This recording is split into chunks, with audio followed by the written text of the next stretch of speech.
Together we can mobilize a global mission force to finish the task. This is your tribe.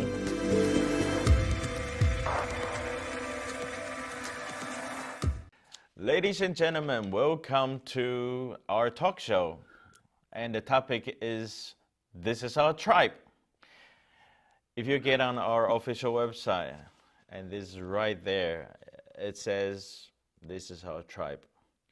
And what else? You know, it's about collaboration among the mobilizers in every dimension of mobilization. A local level, regional level, and a global level. So today, our special guest is Pastor German Ricca. Hello. Hello, Very good. How are you doing? I'm doing well. Thank you, Ray, for having me on this interview, this talk, actually. And by the way, you pronounce very well my name, so well done. Yeah, I'm trying with the G. Good. That is not something Chinese can really pronounce, but I try. But you did very good, very good. Well done, brother. So it's good to be with you, and it's good to say hi to everybody for the audience. So welcome to this time. We want to talk. We are trying, and the topic is very important. So thank you, Ray, for creating this space to talk. German is our newest ELT member, executive leadership team member of the Global Mobilization Network. I think everybody recommends your name. I don't know, from a few months ago, I heard your name so much. So there must be something really special about you. So why don't you just introduce a little bit about yourself? Because I can read it. Okay. You know, it's on the website, but it feels much better if you it's tell not the us same. yourself. Yeah. That's okay, brother. Yeah, as you say, my name is German Ricca. I'm originally from Argentina, so I was born in Argentina, and actually I'm living in Argentina in the city of Córdoba. You will be able to hear some dog barking around because I'm at home right now recording this video with you. So sorry for that, but you know, it is such a blessing to walk with Jesus and make friends during this journey. And I believe through the friendship, and I'm just trying to pursue God. You know, that's my ultimate goal in life, and I really like enjoying and connecting people and talking with people. I met the Lord at the age of 14 years old. So I came from a very strong background for the Catholic Church. So my whole family was part of a very, participant in a Catholic Church, which is very common here in Latin America. Yes, yes. But in the beginning of the 80s, it was a kind of revival for this part of the world. And my family, we went together for an open door campaign, evangelistic campaign. And the Lord just started, moving our heart and provoking our heart, the thirsty to know more about Him. And we finally came to the Lord as a family, and we started a journey together. So I started walking with Jesus at the age of 14, and I'm so blessed to have this opportunity. But a couple of years later, in a very special Sunday service, we invited a missionary originally from Mexico, but serving in Morocco. Wow. I still remember his name. He's a musician, and he was doing music and at the same time missions. So he combined like music and missions in Morocco. So he was leading an orchestra in Morocco for a very high society, but he was playing and making many people play Christian songs in Spanish, of course. So Moroccans, they love our music and our rhythm. So, and he used all that as a platform to spread the gospel among them. Mm. So when I heard that, and I'm a kind of musician, I play You are. piano. When I heard that, yeah, kind of at the age of a teenager, I got, wow, so I can do that. I can serve the Lord and do missions that way, because that broke my thought of what is a missionary. So I believe it was the Lord, of course, uh, talking to my heart deeply and moving my heart to see the world and the global need. So Mm. I started my journey, walking step by step, and participate in many conferences, doing some my own research about some areas of the world. And well, by God's grace, I've been involved in several mission societies. I planted a Christian organization called Cry for the City here in Argentina. We actually is Mm. mainly focused on urban missions in this area of the world. So outreach programs, working with poor people, homeless, and serving the church. So all this experience was shaping my heart and still, feeding my passion for God and for His mission. So at the end, I got involved with a global network.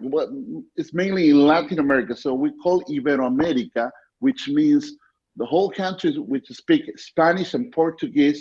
We call Iberoamerica. So mainly the Americas Mm-hmm. plus Portugal and Spain. All this part of the world we call Iberoamerica. And there is a Mm. network focused on missions called Comibam. And Yeah. that network is just that. We connect churches, Mm. mission organizations, individuals to work all together in order Yeah. to spread the gospel, especially among the unreached groups. So I Okay. started getting involved with this movement, and at the end of 2018, I took my position as a director of mobilization for this network. So Mm. there was a lot of details in between, but this is the long story short version for this talk. Yeah, I can totally relate to you in a way that God have given you different opportunities of serving in a very different spectrum of ministry.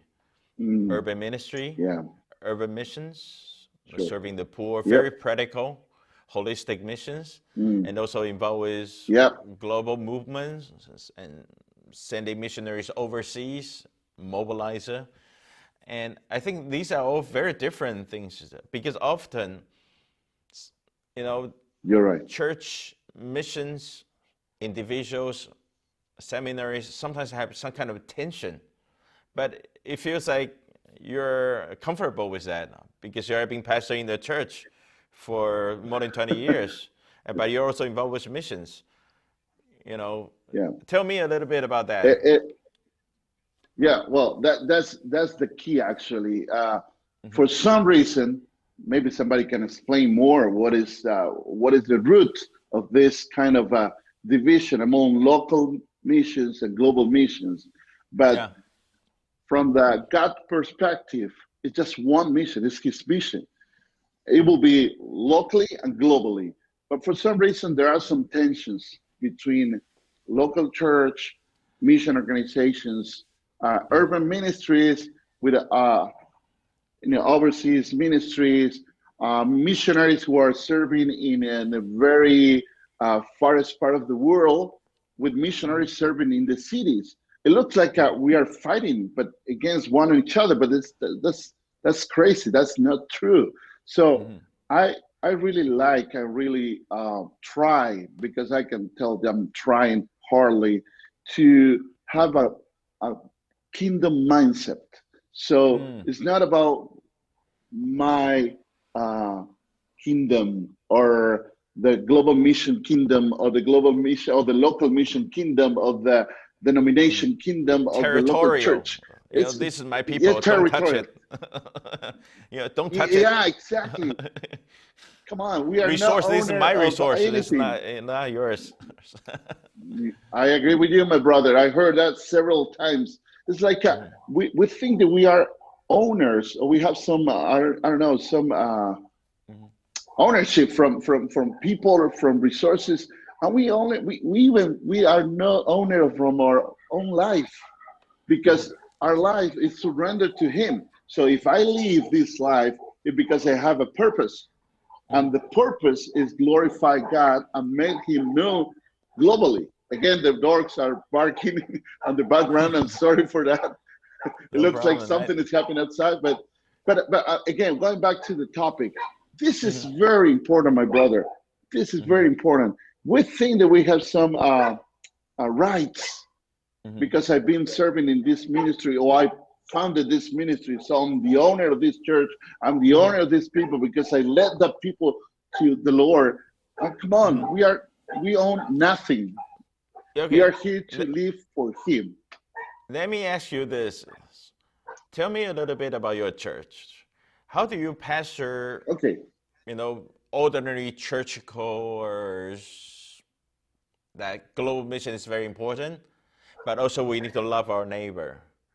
You know, Yeah, that's common practice. that's the challenge. However, it often be interpreted in a different way. As a Yeah, brother. pastor, how do you deal with that? I think that is something really precious. I want you to share with It others. is. It is, brother, and it's all. Everything is by grace, by God's grace. Our church started since the beginning for a connection between two different denomination churches. Mm-hmm. One was a very Pentecostal church, Mm-hmm. very small church.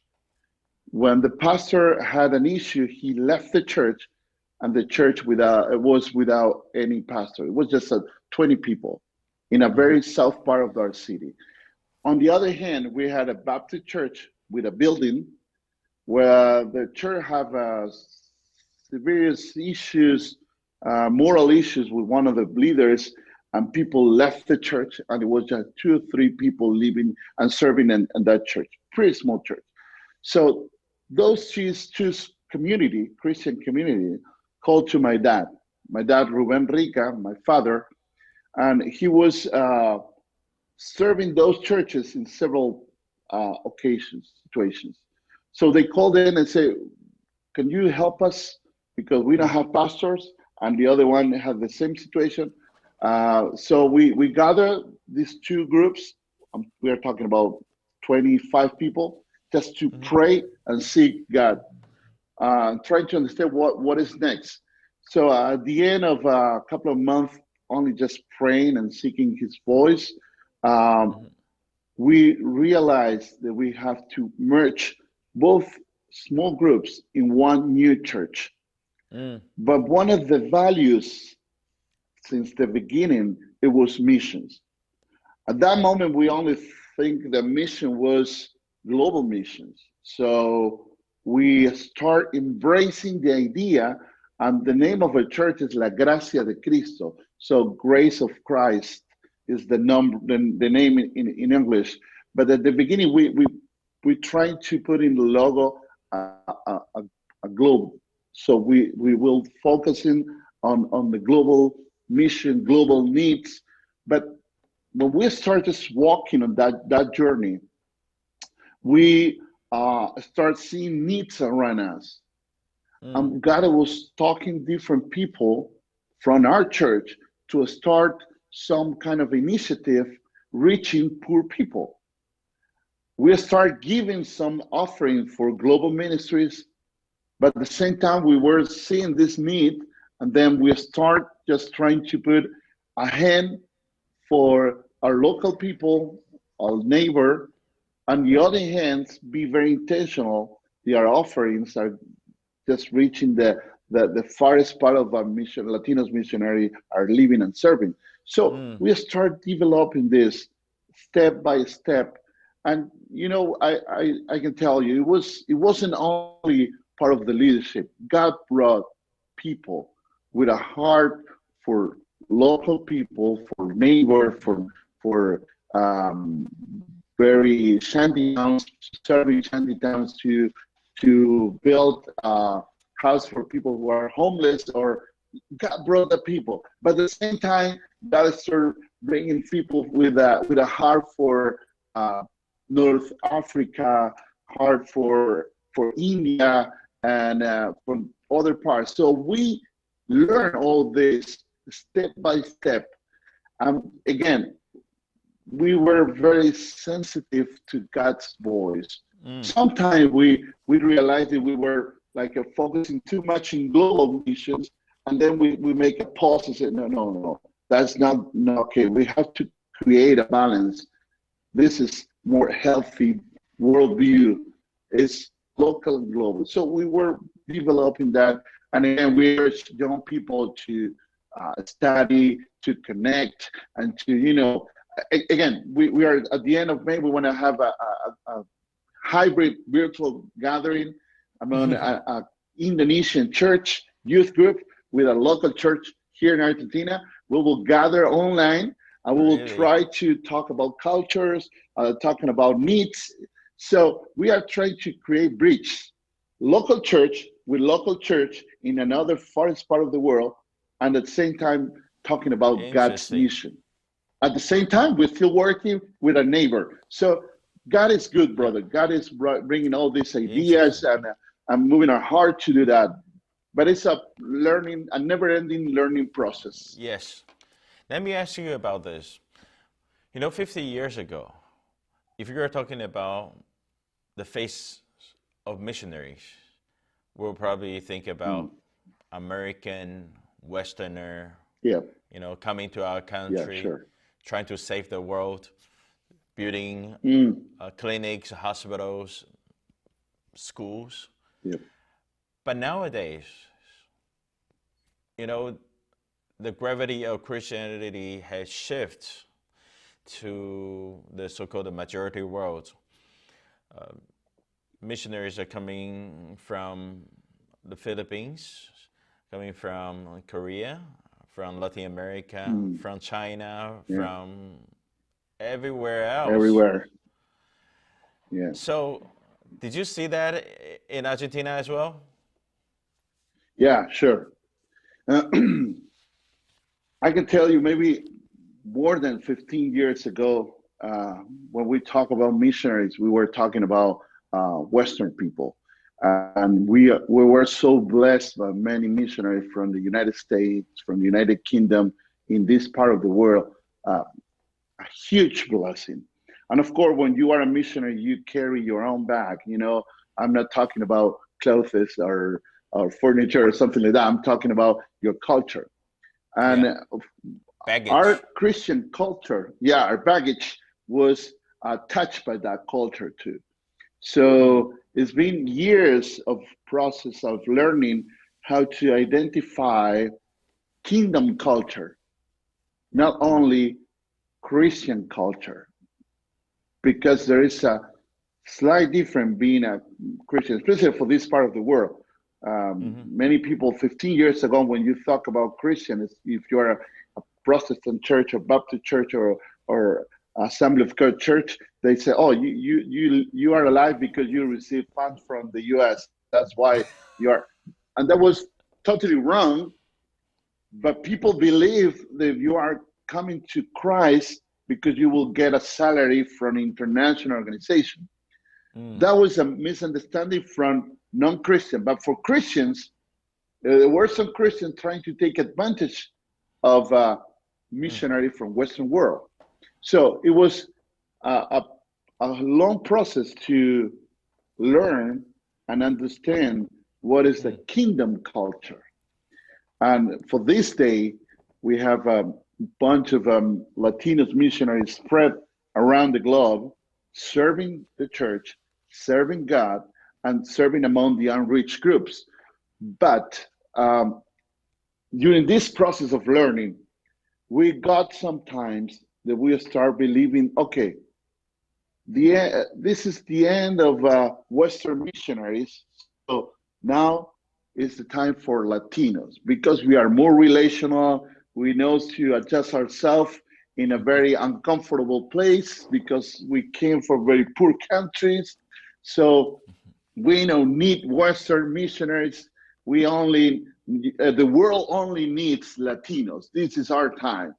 And it was a good motivation, but it wasn't good because, again, it's not a Christian Latino mindset now. It's only a kingdom mindset. So now we grow in matureness and we are learning that we need all the world, the whole Christian world, the kingdom of God in the earth, just working together, collaborating in order to spread the gospel, specifically for the unreached group. And now, when we train missionaries, we were saying, you are not the solution for the world. Jesus is the solution. And Jesus wants to use your life at the same time, the Western life or Asian life or whatever, just to reach the unreached people of the world. So we are learning, brother, but now is the day for everybody, for all Christians, just to spread the gospel and work together. Yeah. Preach it, Pastor. I think that's sorry.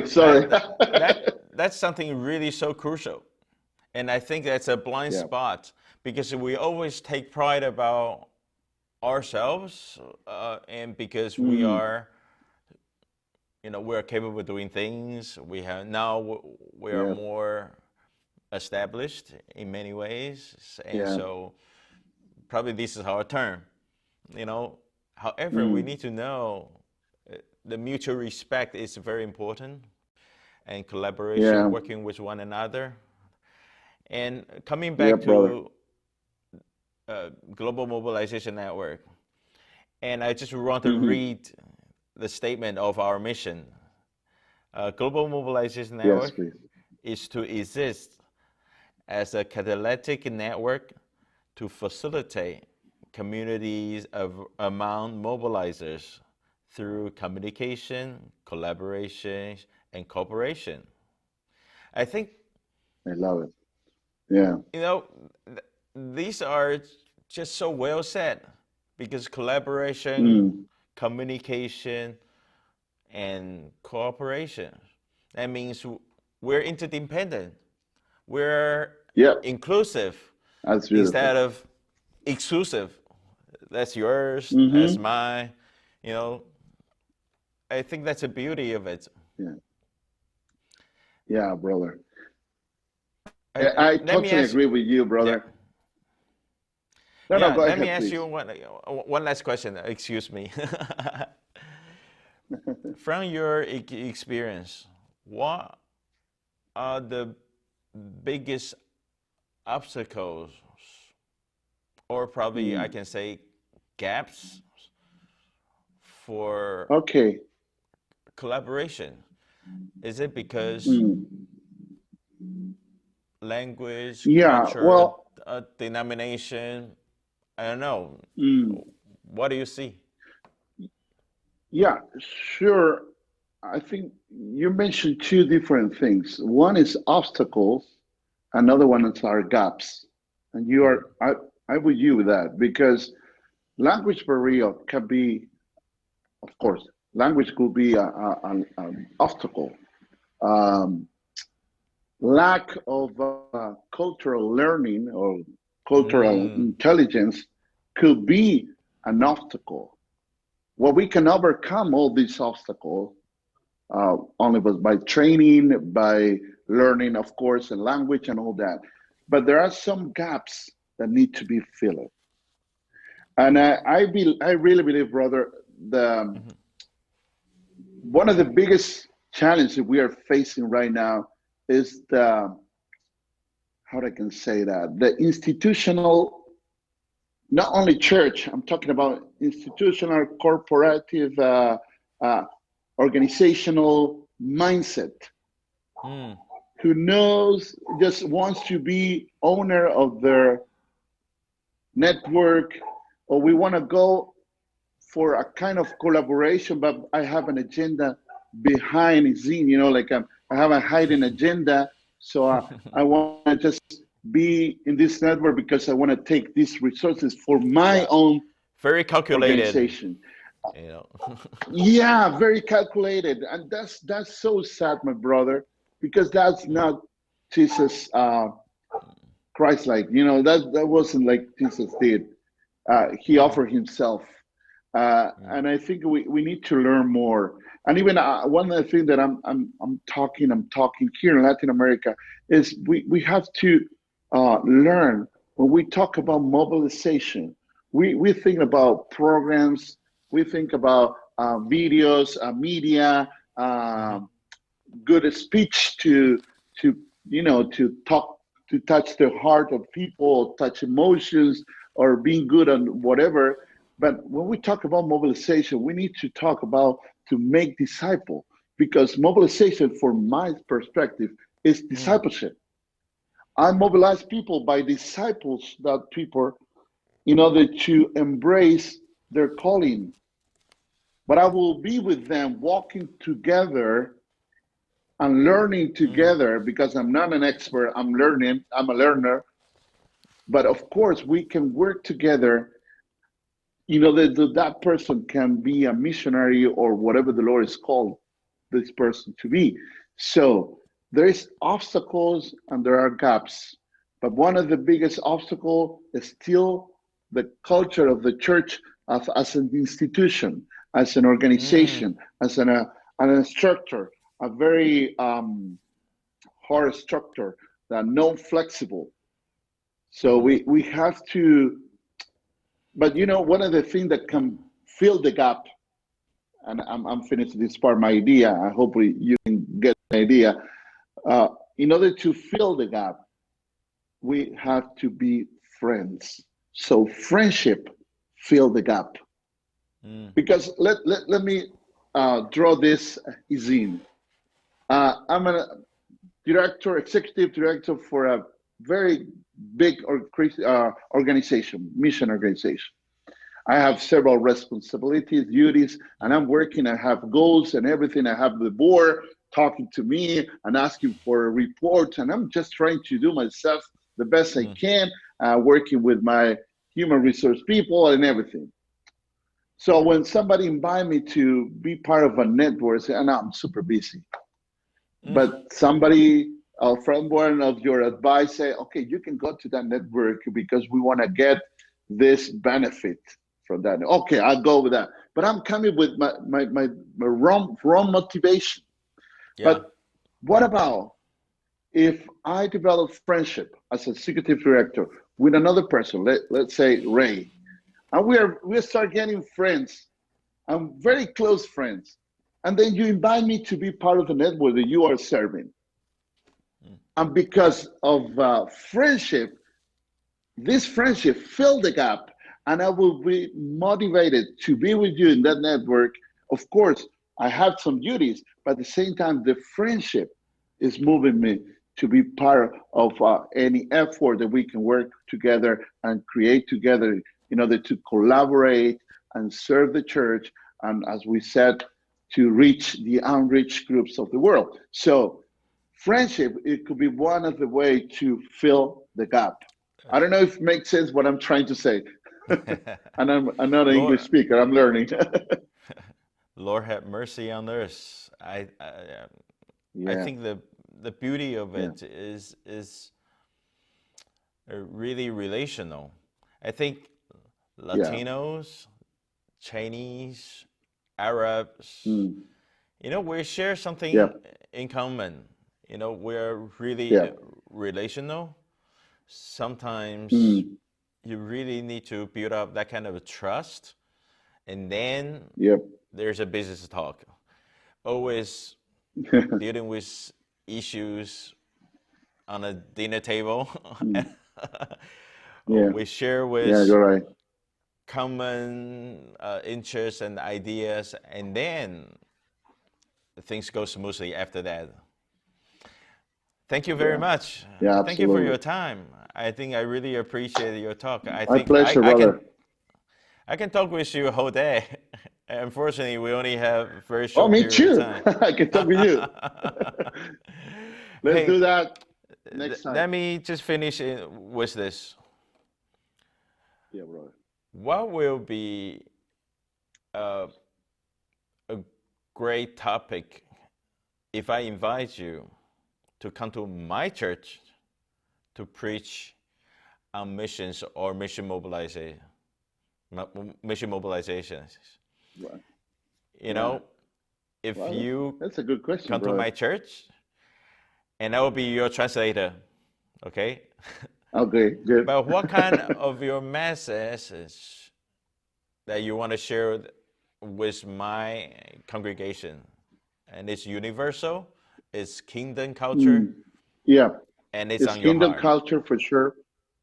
Yeah, well, let me tell you, it's very simple, but I think we have to return to the roots of the gospel.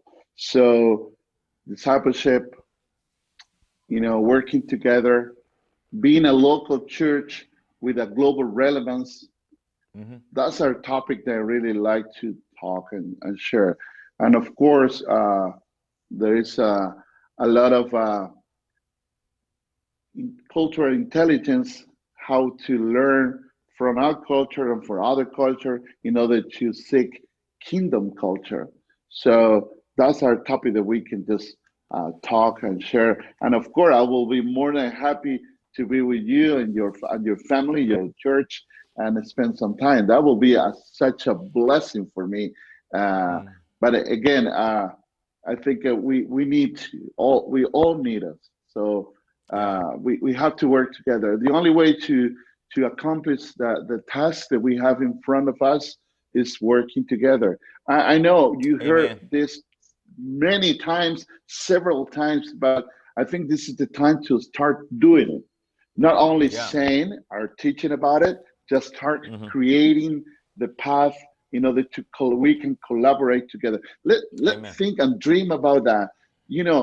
A Chinese church, local church, working together with an Argentinian church, serving globally. So that sounds unbelievable. But this kind of mind blowing. path we have to work.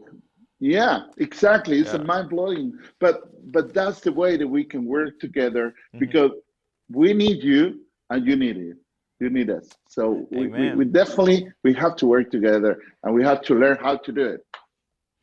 Brothers and sisters, German Ricca. Thank you, the one, the only, Pastor Herman. Thank you very much for your time. Once again, this is our tribe. This is your tribe. We are mobilizers. We're serving God. We're serving the kingdom together. Thank you very much. Amen.